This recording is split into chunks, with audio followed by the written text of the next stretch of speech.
Welcome to Modo di Bere, the podcast about local drinks and local sayings. I'm your host, Rose Thomas Bannister.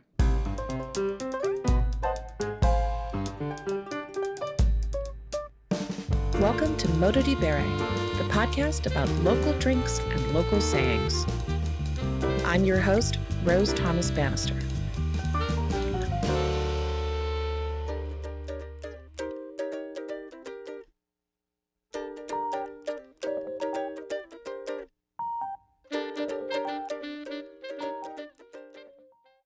Today, I get to announce something very special. The work that I've done here, learning about local culture through drinks and dialect, has just been recognized in a big way. Wine Enthusiast Magazine just announced this year's Future 40, a list of tastemakers to watch in the wine world, and I'm on the list. Look up Wine Enthusiast Future 40 to read the feature that's coming out online today, and check out all 40 of these talented people that you need to know about in wine. I'll also include a link to the article in the show notes. As I share this news, I want to say thank you to every one of you for listening and supporting my work about wine and language over the years. To the listeners here on the Modo di Bere podcast, our friends over on Instagram and TikTok, and everyone who's read the essays we've published for Modo di Bere magazine and the Modo di Bere newsletter, and especially to all our supporters on Patreon. Thank you. If you'd like to learn more about my work, connecting biodiversity and linguistic diversity in a fun educational media project about drinks, you can sign up for my newsletter at mododibere.com, where you can also watch the trailer for my upcoming travel show, Modo di Bere TV. I'm really grateful to everyone that I've interviewed for the podcast and for Modo di Bere TV. I'm also obsessed with stories of people who go to extreme lengths to preserve endangered languages and winemaking techniques. It's been a huge honor to work on sharing these stories with the world. I'm really happy to see the project getting recognized so that more people can hear about all of these fascinating souls I've met in the course of my travels. And that brings me to today's episode, which is part 2 of the travel story I shared in Season 2, Episode 12, about the people I met and the drinks I drank on my first visit to Venice. Check out that episode, Venetian Spritz Magic, to hear about getting lost, getting the courage to order a spritz at what I thought was the wrong time of day, and making friends with speakers of the Venetian language. The same piece was also published at mododibere.com/magazine under the title Water Rots the Boat Poles. Today's story is called Raw Shrimp in Venice. Modo di Bere is a listener-supported podcast. I've updated the Patreon model, so make sure and check that out right now if you want at patreon.com/mododibere. Raw Shrimp in Venice will be here when you get back.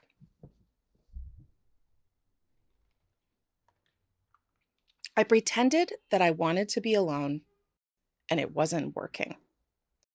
I'd managed to find the Cannareggio neighborhood mostly by feel, after a get-lost-on-purpose walk, which is how I'd been convinced to spend my first day in Venice.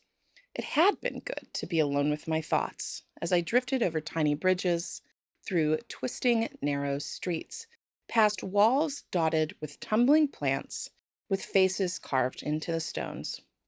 I wouldn't have been half as dazzled if I'd been listening to some companion talk instead of noticing the acoustical changes rendered to a European townscape when the streets are made of water. Every bird chirp and echo had an artful shadow. It was off-season, April, and the people I passed lived in Venice.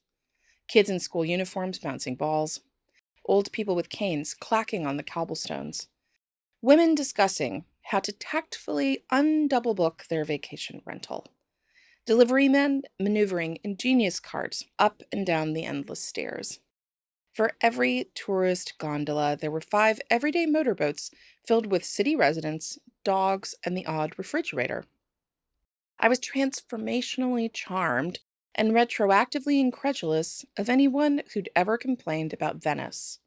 Looking back, I couldn't actually remember anyone trashing Venice itself, only lamenting that too many people want to enjoy it, a situation that creates the un-Italian possibility of bad restaurants.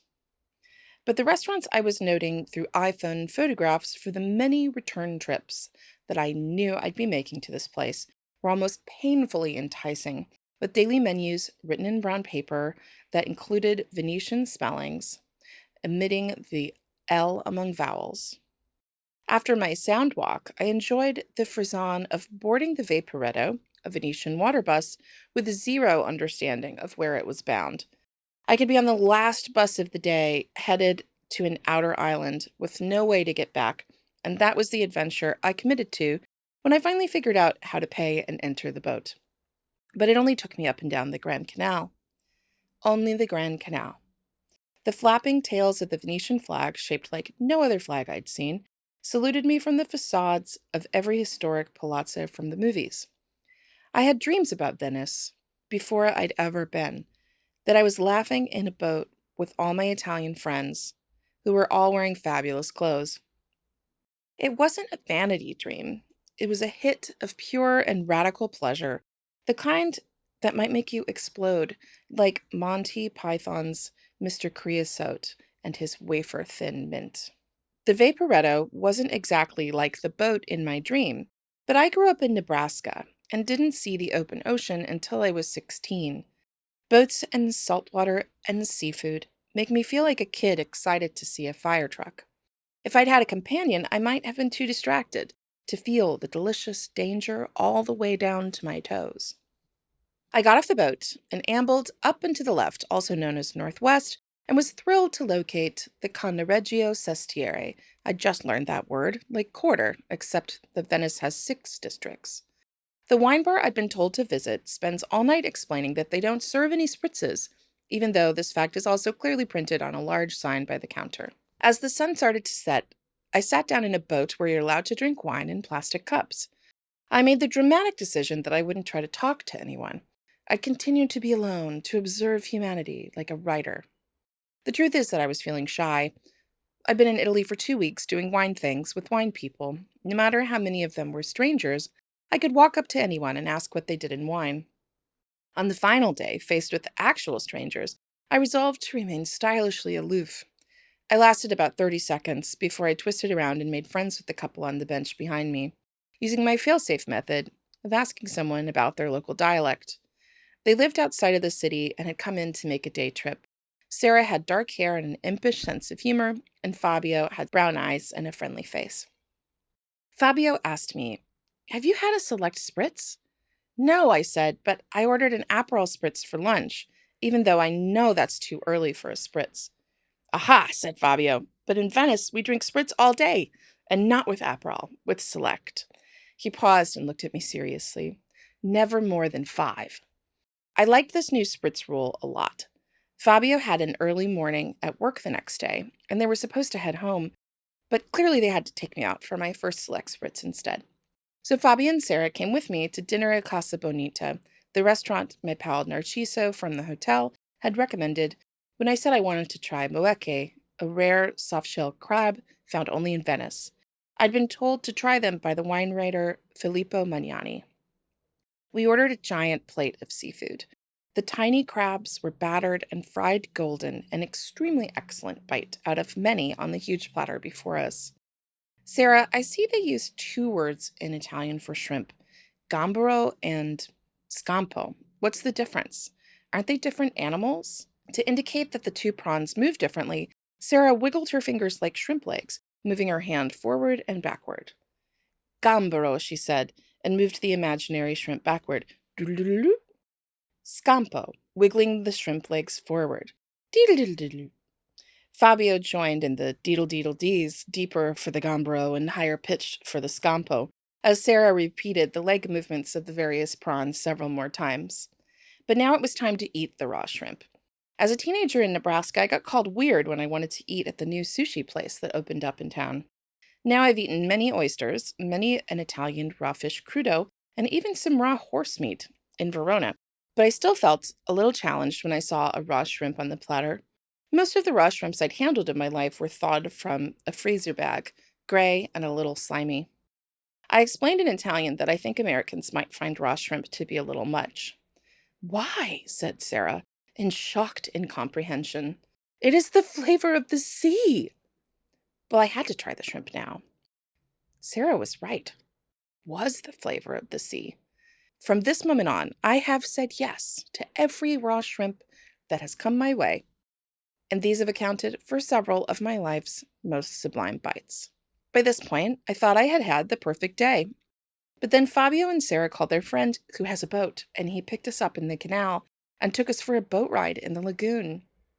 The Vaporetto was one thing, but I had never expected to go on a boat ride my first day in Venice. Everyone knows the gondolas are too expensive, but here we were in a little wooden motorboat, zooming around the dark flat water, looking at all the lights. Fabio was astonished at my good luck. "Rose," he said in awe, "your first time in Venice, and you go by a boat." He was crying. The thing that moves me most about Italian people is how much they truly love to see other people enjoy themselves. And I truly was enjoying myself so much. I wiped away a tear myself. Then we docked the boat at a tiny, supremely local bar where the only drink is a Select spritz, glowing in the fluorescent light. Select is stronger than Aperol, but less bitter than Campari, garnished with an olive as well as an orange. It is the perfect drink. The bartender plucked each ice cube from the ice bucket on the counter and served me another one. There was a solitary old man inside, drinking a spritz. We went outside, where the young men were singing rowdy drinking songs. Fabio and Sarah continued my education of local sayings. "Gorna," Sarah pronounced, dramatically indicating the drain pipe running down the wall. "When you drink too much, you are a gorna." When I had drunk the exactly perfect amount of Venetian spritz, Fabio and Sarah walked me back to my hotel. I realized that if I had dined alone, I would have wandered the streets forever, truly lost. Instead, Fabio and Sarah delivered me right to the gates of the Hotel Ca Nigra, where we parted as bitterly as old friends. The next morning, I continued living large and took a water taxi, a sort of fancy motorboat, from my hotel to the airport.